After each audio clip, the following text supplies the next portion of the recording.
This is a Wheeler's Whip podcast. Most retired cops will probably tell you that their career is mapped by the waypoints of events. 30 years in the life of a big urban police force is bound to throw up some high-profile incidents which stand out against the background noise of routine operational turmoil. It is these incidents which serve to order the collective memories of time-served street warriors in blue who one way or another will have brushed up against some of these events and their aftermath. I joined the police force in the summer of 1983, and I remember us being told during initial training that we were about to take up the second most dangerous job in the country. At the time, I remember wondering what the most dangerous job was. I was soon to learn that particular fact in the most ironic of circumstances, when a year later the police were to find themselves in direct conflict with the coal miners. The most dangerous job in the country. I've seen it reported in the news that an inquest is to be held into the so-called Battle of Orgreave, where the most violent of those confrontations between police and miners took place. Injuries were sustained on both sides, some of them serious, as miners fighting to save their jobs and police officers carrying out orders came to blows in that theatre of near medieval conflict. Truncheons, shields and charging horses deployed in an attempt to put down the rock-throwing insurrectionists, each side regarding the other as the enemy.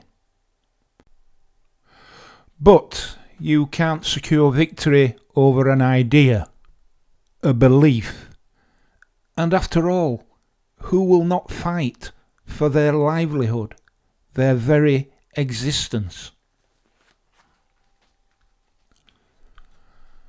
I myself was not deployed at Orgreave, but most of my team was.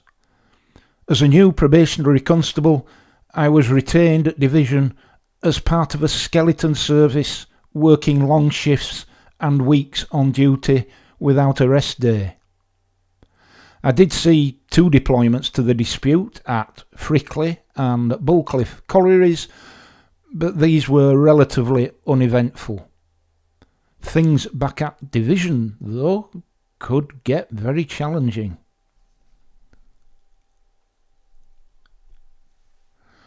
The year-long miners' dispute created divisions between communities and policing which still echo today. Back in 1984 and 5, as cops for the most part, we were convinced of the righteousness of our actions, and whilst we enjoyed the benefits of generous overtime payments, cash-strapped miners and their families struggled to put food on the table with the bare bones of union-funded strike pay. But we cops were, for the most part, oblivious to their plight. There's nothing like the sight of a bloodied and bruised police officer to cause both ranks and minds to close in equal measure. And the equally bloodied and bruised miners were to us at the time inconsequential. We were Thatcher's army. Although I was just 20 years old back then and heavily influenced by my peers, I look back now with shame at what we had been required to do. We had become politicized in the most grotesque way by an ideologically driven government determined to purge our country's proud manufacturing past and replace it with a brave new world of financial services. The miners' dispute became a totemic symbol for the battle of ideologies between a rapaciously reforming government and a well-unionised workforce determined to preserve industry and the standards of living of its workforce. Where passions ran white-hot and things got out of hand, legitimate protest became criminalised as arrests were made and charges laid for the then serious public order offences of affray, violent disorder, unlawful assembly, rout and riot. Common law indictable offences later superseded by statute. When the National Union of Mine Workers were eventually beaten into submission through a combination of prosecution, poverty, strike-breaking Nottinghamshire miners and sheer fatigue, the government celebrated its victory and the inevitable decline of this once proud industry began.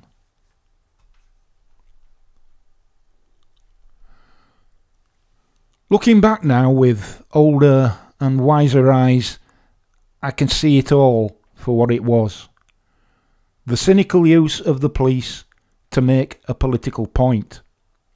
To set an example to anybody else who might be thinking about fighting for their living standards. For the miners, it was an existential battle, and they lost. But so did the police, and so did the country. A Pyrrhic victory, if ever there was one.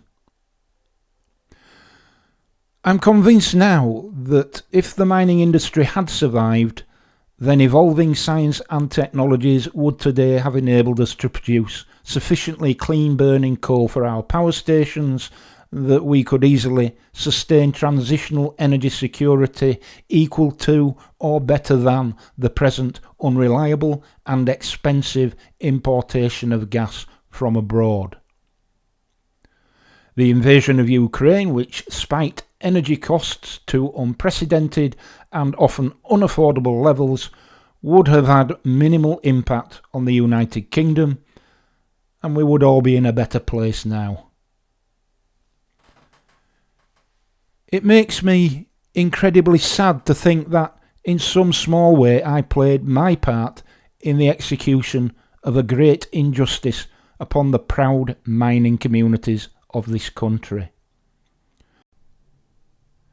It was an unforgivable act of self-harm by a state determined to pursue its delusions about the value of financial services at the expense of its manufacturing base, and in so doing, destroying community identities up and down this once great land.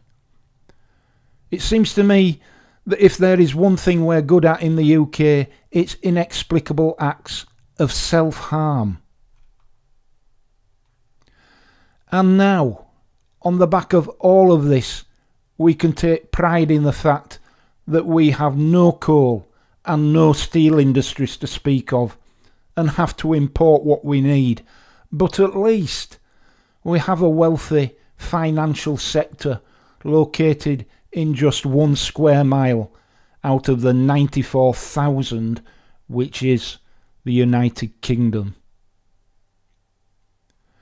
And of course, the corporate and banking investment companies have all done so well for us ordinary folk, haven't they?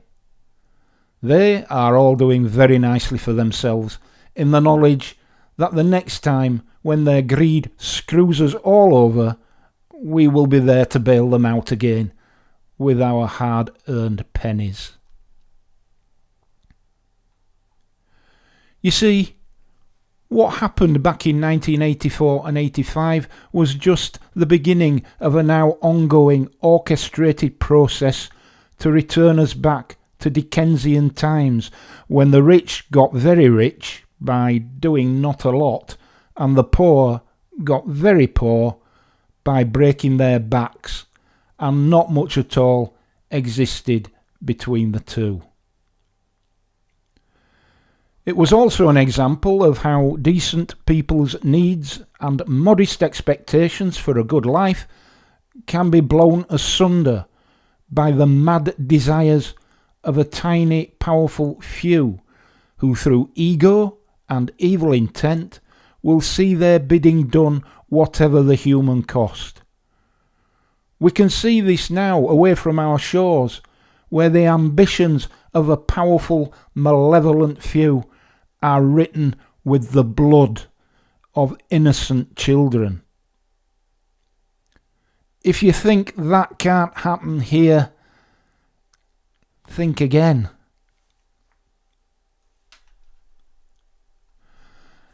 I started this podcast by expressing my shame that the police had been used in the 80s to suppress the miners fighting for justice for their families and communities.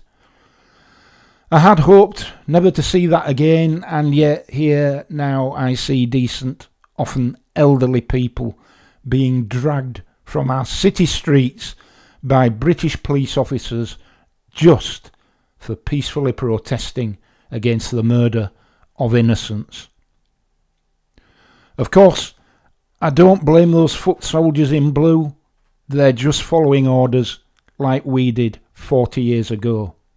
I don't even blame the policing high command, because the politicians now as then are their masters, and the day when the police resist the will of a democratically elected government, we will enter an even darker place.